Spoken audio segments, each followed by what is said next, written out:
अस्सलाम वालेकुम नाज़रीन, वेलकम टू द शो बिस्टॉक। मैं हूं आपकी मेज़बान नताशा हसी। मार्केट में एक अनदर सेशन हम कह सकते हैं, रेंज बाउंड सिचुएशन देखी गई है। ओवरऑल लैकलस्टर बिहेवियर देखा जा रहा है। इन्वेस्टर्स पॉइंट ऑफ व्यू से हम बात करें तो उनको काफ़ी हद तक एक कॉशियस स्टैंस विटनेस किया जा रहा है, क्योंकि मार्केट के अंदर कुछ न्यूज़ है या फिर कुछ रूमर्स हैं जिसका इम्पैक्ट ज़्यादा इन्वेस्टर्स जो है वो इसी वजह से लेते हुए दिखाई दे रहे हैं। यही वजह है कि वो कॉशियस स्टैंस ले रहे हैं। इंटरनेशनली हम कहेंगे एक पॉलिटिकल अनस्टेबिलिटी दिखाई दे रही है, या फिर जो सिनेरियो विटनेस किया जा रहा है कोविड-19 के बढ़ते हुए केसेस का, या डेल्टा वेरिएंट जो न्यू एक वायरस जो है वेरिएंट है वो दिखाई दे रहा है। तो ये तमाम चीज़ें कंपाइल होकर काफ़ी हद तक एक बिहेवियर कॉशियस स्टैंस की तरफ लेके जा रही हैं, जिसका इम्पैक्ट हमने आज की मार्केट में भी एम्फेसिस देखा। ईद आ रही है, ईद गैजेटेड हॉलीडेज है, तो ये भी इम्पैक्ट जो है वो मार्केट एक हॉलीडेज होती हैं तो मार्केट रेंज बाउंड विटनेस करती है। फर्स्ट सेगमेंट की तरफ चलते हैं।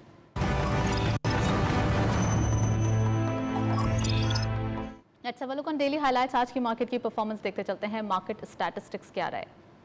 ओपन हुई मार्केट 47,834.33 के लेवल पर। हायर साइड मार्केट गई 48,006.44, lower was 47,751.38 and finally closure 47,873.26, यानी कि चेंज रहा 38.93 के गेन के साथ।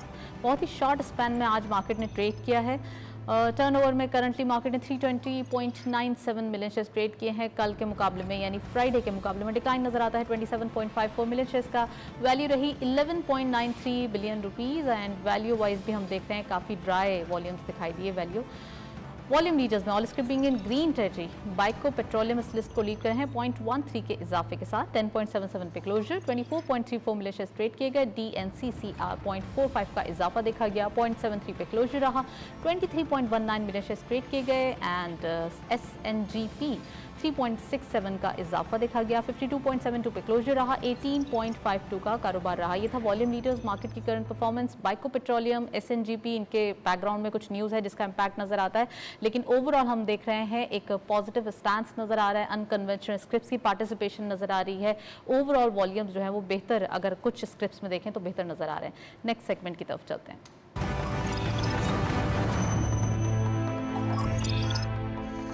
टॉपिक ऑफ द डे में आज हम बात करने वाले हैं कंस्ट्रक्शन इंडस्ट्री के बारे में, कंस्ट्रक्शन पैकेज के बारे में, और ख़ासकर कोविड-19 के जो एक सिनेरियो है इसके बाद इकोनॉमी की क्या सिचुएशन है। तो हमारे साथ स्टूडियो में गेस्ट मौजूद हैं, उनको वेलकम करते हैं। यासीन करीम डेडी साहब हमारे साथ मौजूद हैं, CEO AKD रीट मैनेजमेंट। अस्सलाम वालेकुम sir, welcome to the show. ठीक है सर, सबसे पहले ये बताइए कि ओवरऑल कंस्ट्रक्शन पैकेज आने के बाद एक हम कहेंगे इंडस्ट्री में बूम नज़र आया और एम्प्लॉयमेंट जनरेट हुई। कोविड के अंदर जो एक अलार्मिंग सिचुएशन दूसरे कंट्रीज़ को विटनेस करना पड़ी, वो पाकिस्तान ने as compare other countries, Pakistan ने वो सिचुएशन विटनेस नहीं की। और ओवरऑल इंडस्ट्रीज़ और कंस्ट्रक्शन पैकेज आने के बाद जो डिफरेंट उसको बेनिफिट्स थे वो भी होते हुए दिखाई दिए।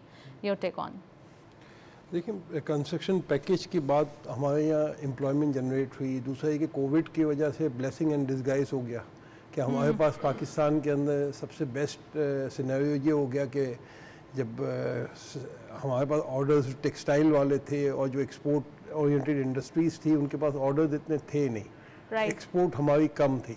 अच्छा, दूसरा ये हुआ कि गवर्नमेंट की तरफ से हमारे यहाँ जो रिस्ट्रिक्शन इंपोर्ट पे लगाई गई तो उससे भी थोड़ा सा हमारे पास ये हो गया, इंपोर्ट थोड़ा कम हुआ और एक्सपोर्टर्स को एक सिनेरियो और बैटल फील्ड ऐसी मिल गई, ओपन बैटल फील्ड मिली, जिसके अंदर उन्होंने ऑर्डर ज़्यादा मिले, उन्होंने एक्सपोर्ट ज़्यादा किया। आज भी हम लोगों के पास एक्सपोर्ट ओरिएंटेड इंडस्ट्रीज़ के अंदर यानी situation is getting much better. जो इंडस्ट्रियल प्लॉट्स की पहले डिमांड नहीं थी, आज उन इंडस्ट्रियल प्लॉट्स की डिमांड भी आ गई, लोग इंडस्ट्रीज़ की तरफ जा भी रहे हैं। मज़ीद जो है प्राइजेस जो है इंडस्ट्रियल प्लॉट्स के, आप ये समझ लें कि जहाँ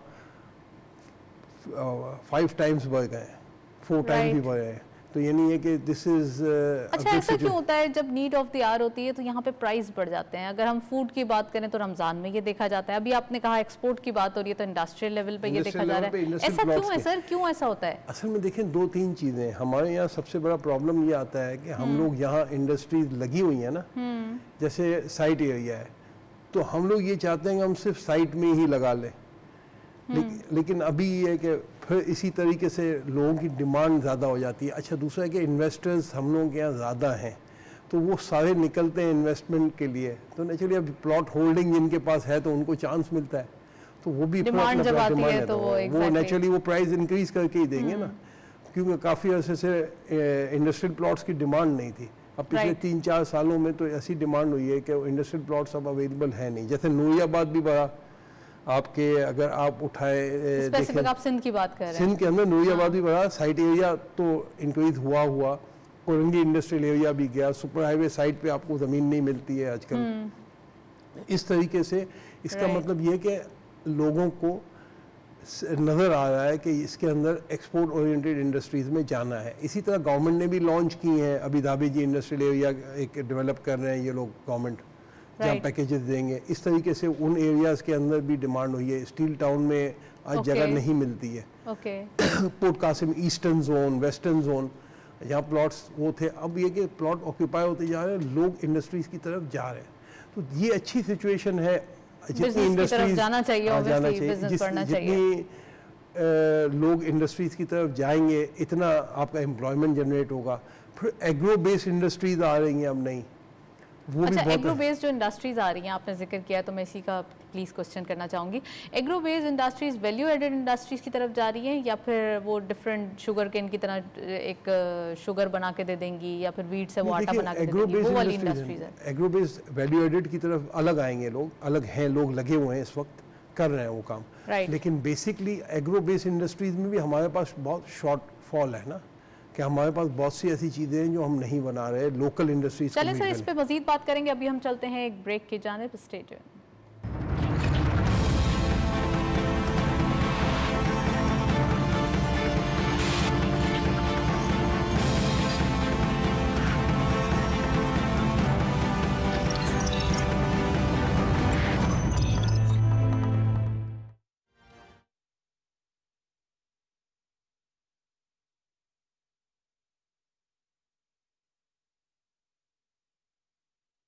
अल्लाहु अकबर, अल्लाहु अकबर, अल्लाहु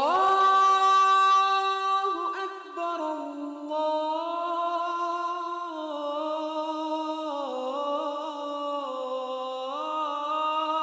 अल्लाहु अकबर, अशहदु अल्ला इलाहा इल्लल्लाह,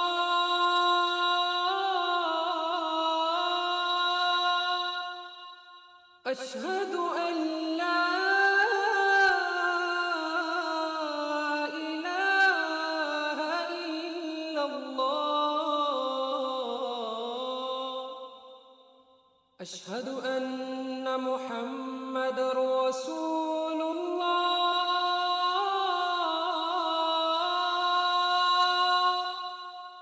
अशहदु अन्ना मुहम्मदर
हज़रत अब्दुल्लाह बिन मुग़फ़्फ़ल रज़ी अल्लाह ताला अन्हु से रिवायत है कि रसूल अकरम सल्लल्लाहु अलैहि वसल्लम ने फरमाया, दोज़ख की आग से बचो सदका देकर, वो खजूर का एक टुकड़ा ही क्यों ना हो।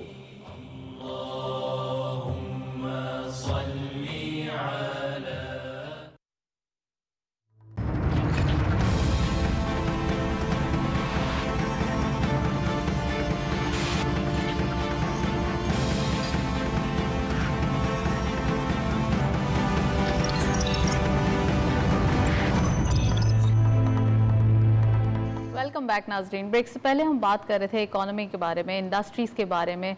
काफ़ी हद तक इंटरेस्ट रेट आप अभी आइडियल नज़र आता है 7% के around. Next monetary policy decision 27 जुलाई को है। इट मींस के नेक्स्ट ट्यूसडे हम देखेंगे इसको। यहाँ पे भी कुछ कहा जा रहा है कि स्टेटस को इसका डिसीजन होगा, लेकिन ओवरऑल डिसीजन आएगा जब ही पता चलेगा। अभी इन्वायरमेंट फ्रेंडली इंटरेस्ट रेट दिखाई दे रहा है, जिसका इम्पैक्ट हम डेली बेसिस पे देख रहे हैं। यासीन साहब हमारे साथ मौजूद हैं, उनसे मजीद बात करेंगे। सर, इंटरेस्ट रेट काफ़ी आइडियल दिखाई देता है 7%, कहाँ 13.25% था, जिसका इम्पैक्ट बहुत नेगेटिव था इंडस्ट्रीज़ के लिए, जिसमें ऑटोमोबाइल और डिफरेंट इंडस्ट्रीज सफ़र कर रही थी। अभी हम देख रहे हैं ये इंडस्ट्रियल एक डेवलपमेंट के लिए बहुत ज़बरदस्त साबित हो रहा है। क्या देख रहे हैं?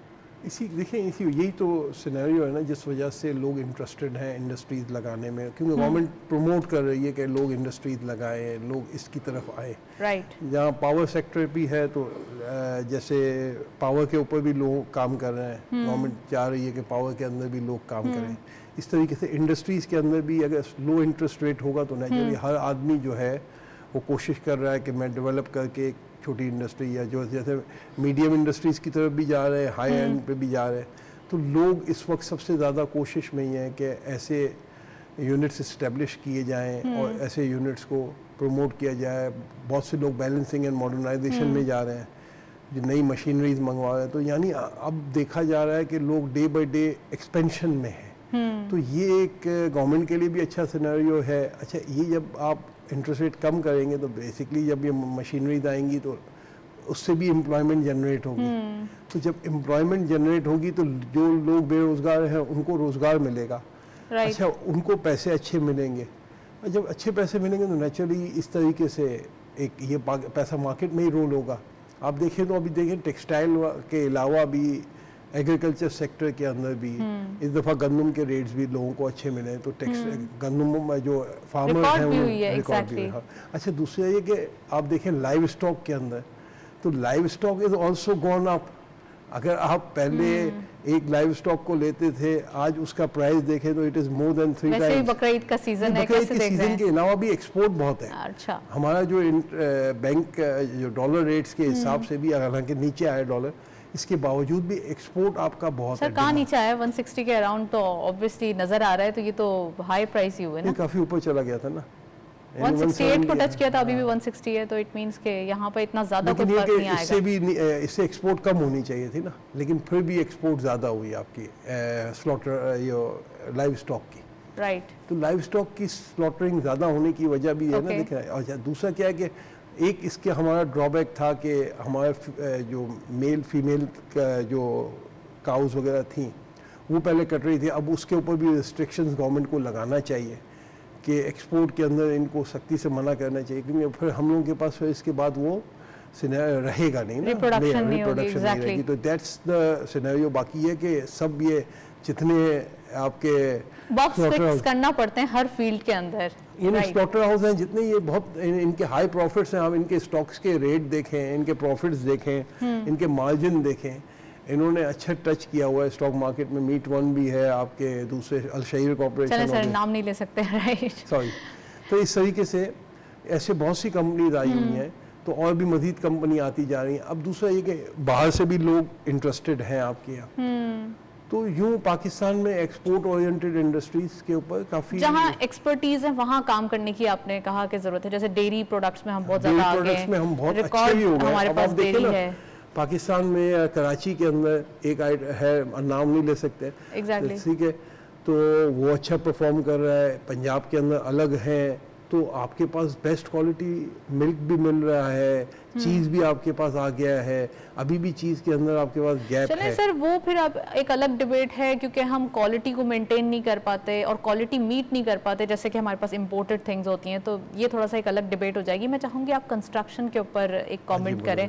कंस्ट्रक्शन इंडस्ट्री ऐसे फ्लरिश कर रही थी start of the fiscal year 2020 में हमने देखा था, लेकिन अब 2021 स्टार्ट हुआ है और यहाँ पे कुछ डिफ्रेंशिएट नज़र, एक हम वाज़े तौर पर डिफ्रेंशिएट कर सकते हैं।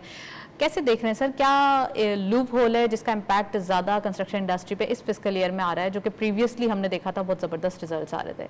देखिए मैडम, बात यह है कि कंस्ट्रक्शन इंडस्ट्री जब हमारी स्टार्ट लिया, पैकेज दिया गवर्नमेंट ने, सब कुछ किया, गवर्नमेंट ने चाहा कि एक गरीब आदमी को मकान मिल जाए। आज भी गवर्नमेंट उसी पे स्टैंड लेके बैठी हुई है। लेकिन बेसिकली हमारे को जो बाय प्रोडक्ट्स हैं, एक तो वो आपके करंट सिनेरियो ऑफ कोविड, उसका भी इम्पैक्ट आया।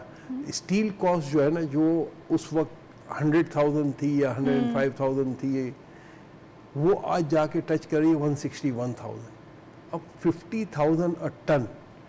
तो आपका ओवरऑल इम्पैक्ट, इसी तरह सीमेंट आपकी 100-200 रुपये बढ़ चुकी है। तो ये सारी चीज़ें जो है ना, गवर्नमेंट को दूसरे एंड पे जो एक्चुअली जो डील कर रहा है, जो अगर मकान देना चाहेगा बना के, उसकी कॉस्ट जब रेज हो सीमेंट का जाएगी। जिक्र किया और मेरे ख्याल में स्टील का भी स्टील जिक्र का किया जिक्र है। किया। सर कुछ ऐसे सेक्टर्स भी हैं, कुछ ऐसे स्क्रिप्ट्स भी हैं जिनके अंदर जो इम्पोर्टेड रॉ मटेरियल इंपोर्ट कर रहे थे और फिर वैल्यू एडेड करके एक्सपोर्ट कर रहे थे, उनके ऊपर भी ड्यूटी फ्री की गई है। तो स्टील सेक्टर उसमें नहीं आता है। स्टील सेक्टर देखें, स्टील सेक्टर सिर्फ रॉ मटेरियल इंपोर्ट करता है। देखें यहाँ पे क्या होता है कि जो स्टील इंडस्ट्रीज वाले हैं वो लोग स्क्रैप इंपोर्ट करते हैं।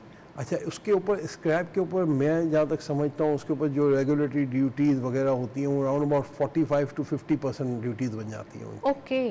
जो मैं हो सकता है मैं भी कि कम हो गई हो, लेकिन अभी तक तो यही है कि ये ड्यूटीज़ हैं।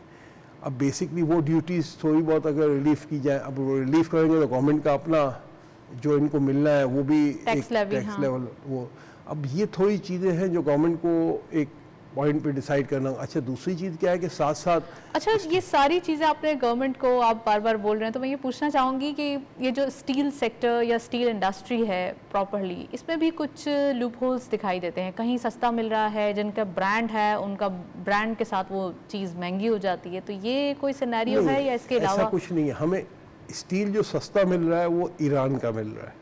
अच्छा, अगर हम ईरान खोल दें, मैं समझता हूँ ईरान से अगर स्टील ले लें तो वो हमें अराउंड अबाउट 105,000 या 10,000। और वैसे अभी क्या प्राइस है? यहाँ पे हम लोगों को 161 में मिल रहा है पर टन। तो ईरान तो बिल्कुल हमारा नेक्स्ट डोर नेबर है। अगर हमें वहाँ से मिल रहा है तो गवर्नमेंट को इसके ऊपर फैसिलिटेट करके कुछ ड्यूटी लगा के उनको अलाउ कर दें, क्योंकि ये जो मार्केट प्लेयर्स हैं इनसे तो हम नहीं समझते कि यानी ये तो जो गवर्नमेंट का पैकेज भी डिस्टर्ब होगा। बेसिकली डिस्टर्ब इसलिए होगा ना कि क्योंकि आपका ये कहना है कि जो हम कोई प्रोजेक्ट अनाउंस करते हैं तो जो कॉस्ट ऑफ डूइंग बिजनेस होती है, तो वो जब हैंड ओवर कर रहे होते हैं चीज़ें तो वो चेंज हो जाती है, बहुत ऊपर चली जाती है। आजकल ये हो गया है कि आप समझे 500-600 रुपये स्क्वायर फीट तो स्टील और सीमेंट में फ़र्क आ गया है पर स्क्वायर फीट। तो वो बहुत बड़ा डिफरेंस है, क्योंकि 1,61,000 रुपये स्टील की कॉस्ट कोई भी नहीं लेता ना, तो वो प्राइजेस बहुत शूट हो गई हैं। तो इसके लिए गवर्नमेंट को देखना होगा, बैठना होगा, इसको सोचना होगा, क्योंकि गवर्नमेंट ने। सर आबाद क्या कर रहे हैं? आबाद से तो हर थर्सडे को मीटिंग होती है, प्राइम मिनिस्टर साहब खुद उसको जूम मीटिंग पे ज्वाइन करते हैं, तो आबाद के प्लेटफॉर्म पे ये आवाज़ें उठाई जाती है क्या? हाँ, आबाद अपनी जगह कोशिश कर रहा है, आबाद भी इनको इन्फॉर्म कर रहा है। अब देखें कहाँ तक ये सुनते हैं, कहाँ तक नहीं करते, ये तो फिर इनका काम है डिसाइड करना। दूसरा ये कि ओवरऑल डिसाइड करने का सिनेरियो ये भी है ना मैम, कि जो ड्यूटीज़ लगाई जाती हैं, आपने एक पूरा साल के अंदर आप बोलते हो कि ये हम जनरेट करेंगे यहाँ से टैक्सेस के लेवल पे, यानी एक्चुअली गवर्नमेंट तो डिसाइड कर चुकी है ना कि भाई ये हम टैक्स लेंगे, तो हर साल वो इतना टैक्स जनरेट करना है उनको। तो अगर वो एब्रप्टली कम वहाँ पे फिर कितने लोग हैं जो टैक्स भी प्रॉपर्ली नहीं देते, तो उनको भी तो आइडेंटिफाई करने की जरूरत है ना। कितने ही लोग हैं जो टैक्स नहीं देते और चोरी करते हैं टैक्स, क्या समझते हैं आप? हाँ, वो तो नेचुरली, वो तो देखिए हर उसमें आपको क्या कहेंगे, तंगली मिली जाती है जहाँ से निकल जाता है आदमी। चले सोसाइटीज़ की बात करते हैं। शहर से दूर कुछ ऐसी सोसाइटीज़ भी हैं जिनको आराम से अप्रूवल्स और आराम से चीज़ें मिल जाती हैं बगैर अप्रूवल के बाद। अभी इशारा फैसल पे भी एक बिल्डिंग का ऐसा ही हुआ है। कुछ चीज़ें बाद में सोची जाती हैं, बहुत देर में फैसले किए जाते हैं। आप जो जिक्र कर रही है ना मैडम, वो बेसिकली उसका इशू ये है कि वो बिल्डिंग की सारी अप्रूवल्स थी, उनको मैं किसी एक चीज़ को टारगेट नहीं कर रही। मैं सिर्फ ये पूछ रही हूँ कि बहुत देर से क्यों ख्याल आता है, जब चीज़ें पहले जब अलॉटीज़ या फिर जो जिनके प्लॉट्स होते हैं जो ले चुके होते हैं वो सफ़र क्यों करते हैं जो आपका कस्टमर है? हाँ, वो बेसिकली नहीं होना चाहिए, लेकिन एक्चुअली हमारे यहाँ जो है ना, जो आपके क्या कहते हैं हेड मास्टर्स या जो भी बैठे हुए हैं ना आपके, उनको भी समझना चाहिए जो इस चीज़ को इशू को रेज हुआ है, उस इशू को टेकअप करते हैं। अब वो बेसिकली उनको मिसगाइड किया जाता है और वो मिसगाइड आसानी से हो जाते हैं कि भाई ये जो बिल्डिंग बनी हुई है एक नाले पे बनी हुई, जबकि ये चीज़ नहीं थी इस बिल्डिंग के ऊपर भी, क्योंकि इस बिल्डिंग का जो है, जो आप नाम मैं नहीं लेना चाह रहा बिल्डिंग का, लेकिन ये बिल्डिंग बनी हुई है मेन शारा फैसल पे, कॉर्नर पे। अब वो बिल्डिंग की तमाम लाइन 1953 में अलॉट हुई थी। 56 के अंदर 280 यार्ड या अराउंड अबाउट 350 यार्ड्स तमाम मेन रोड के प्लॉट्स को एक्सेस लैंड दी गई जब शारा फैसल का डिज़ाइन हुआ। अगर आप इस बिल्डिंग को ही टारगेट करके इसको डिमोलिश करते हैं तो इसका मतलब ये तो ज़्यादती वाली बात है ना कि यू आर नॉट, सारी चीज़ों को करना चाहिए, तो सारी चीज़ों को ऑल द वे फ्रॉम आप पूरा शारा फैसल को लें और सारों को करें। ये तो नहीं है कि इनका क्या कसूर है, इनका अप्रूवल हुआ है, सब कुछ है। अब इसके बाद भी अगर इनको सुनना चाहिए। सोसाइटीज के बारे में भी जल्दी से कमेंट करते हैं सर, फिर मैं नेक्स्ट सेगमेंट की तरफ सोसाइटीज के बारे में आप क्या चाह रहे हैं कमेंट ये बता दें। जो सोसाइटीज होती हैं और एडवर्टाइजमेंट देते हैं और फिर उसके बाद में अलॉटी सफर करते हैं, उनको मकान नहीं दिए जाते, उनके बारे में प्लीज कमेंट कर दें। देखिए सोसाइटीज का इशू ये है कि ये सोसाइटीज जो है ये बिल्कुल जो है यानी जंगल के कानून से चल रही हैं। इनके पास कोई कानून नहीं है, सोसाइटीज के अपने कानून है। वो ना बिल्डिंग अप्रूवल करवाती हैं केबीसीए में जमा, ना एसबीसीए से जमा होता है, ना एसबीसीए से पास होता है। वो हाई राइज बिल्डिंग्स बन रही हैं। उन्होंने अपना एरिया डिफाइन किया, एक छोटा सा एरिया उठाया, वहाँ ग्राउंड प्लस 10 की बिल्डिंग्स अलाउ कर दी। तो बेसिकली ये तो एक आप कंक्रीट जंगल भी बनाते जा रहे हो, कोई डिज़ाइनिंग भी होनी चाहिए। इस तरह से तो नहीं है कि यहाँ इनको पैसे अगर जनरेट करने कहीं जमा करवाने कोर्ट के अंदर, तो इसका मतलब ये नहीं कि तमाम जो रेजिडेंशियल प्लॉट्स हैं उनको आप कमर्शियल कर दो। और यहाँ तो शहर में कमर्शियल ही नहीं हो रहा, राइट। और वहाँ ब्रोकर सिस्टम है, वहाँ पे आप ब्रोकर के थ्रू लें और सब चीजें करें। सोसाइटीज के अंदर तो सारा सिस्टम ही यानी उनके हाथ में है, ना अप्रूवल होती है, उनको सारी चीजें मिल रही हैं। तो ये सारी ये यानी एक शहर में दो कानून। चलिए सर इस पर मजीद बात करते हैं, अभी चलते हैं नेक्स्ट सेगमेंट की तरफ। और फॉरेस्ट के लेटेस्ट अपडेट आज की मार्केट में देखते चलते हैं। गोल्ड की पर तोला प्राइस 1,09,698 रुपीज़, गोल्ड पर 10 ग्राम 94,050 रुपीज़, इंटरनेशनल गोल्ड एट पर आउंस $1,802.81, ऑयल WTI पर बैरल $71.81, ऑयल ब्रेंट क्रूड पर बैरल $73.59। करेंसीज में सबसे पहले यूरो बाइंग रही 186 rupees, selling was 188 rupees, UK pound buying रही 219 rupees, selling was 222, US dollar buying रही 160.70, selling was 161.95, Chinese yuan buying eight 23.50, selling was 23.65, Saudi Riyal buying at 42 rupees, selling was 42.50, UAE Dirham buying at 43.35, selling was 43.85, Kuwaiti Dinar buying rahi 481.50, selling was 484 rupees, and lastly Omani Riyal buying rahi 392.50, selling was 394.50। ये था forex और commodities का latest update. Internationally oil price हम देख रहे हैं यहाँ पे कुछ हम देख रहे हैं एक पॉज नज़र आ रहा है, क्योंकि काफ़ी अर्से से ये एक अपसाइड अपवर्ड ट्रेंड नज़र आ रहा था, लेकिन अब फाइनली एक पॉज है। इट मीन्स कि यहाँ से डाउनवर्ड भी जा सकते हैं प्राइसेस। ओवरऑल इंटरनेशनल प्राइस का इम्पैक्ट लोकल मार्केट में भी आ सकता है। That's all. प्रोग्राम को वाइंड अप करते हैं। यासीन करीम डेडी साहब हमारे साथ मौजूद थे, काफ़ी डिटेल एनालिसिस हम देख रहे हैं, एक पॉजिटिव जेस्चर नज़र आ रहा है। इकोनॉमिक टर्नओवर ओवरऑल इस फिस्कल ईयर का भी काफ़ी हद तक स्टार्टअप एक पॉजिटिव नोट पे हुआ है। लास्ट ईयर भी फिस्कल ईयर एक पॉजिटिव नोट पे नज़र आ रहा था। कंस्ट्रक्शन इंडस्ट्री जो कि बूम नज़र आ रहा था, और अब भी हम तवक्को करते हैं कि इस ईयर भी ऐसा ही रहेगा। That's all. अल्लाह हाफिज़।